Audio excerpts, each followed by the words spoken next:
ကျွန်တော် online ကနေမှ RAM ရဲ့ပြီးရင်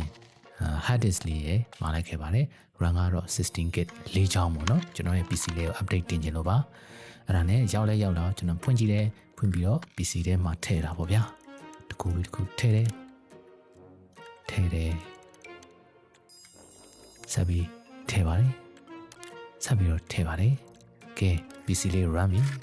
run ကို start manager နဲ့ဝင်လဲကြည့်တယ်ကြည့်ရော32GB ပဲပြနေတယ်ဗျာအဲ့တော့နှစ်ချောင်းပြောင်းနေတယ်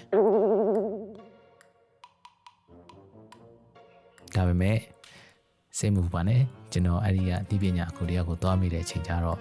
ဒီ slot ကပြတ်နေတာမဟုတ်ပါဘူးတဲ့အဓိကတော့ processor ကိုကျွန်တော်ဖြုတ်ပြီးတော့စေးလိုက်တယ်စေးပြီးတော့ပြန်တက်တဲ့အခါကျတော့မှဒီလိုမျိုးပြန်ပြီးတော့ရသွားပါတယ်ဗျာ Yes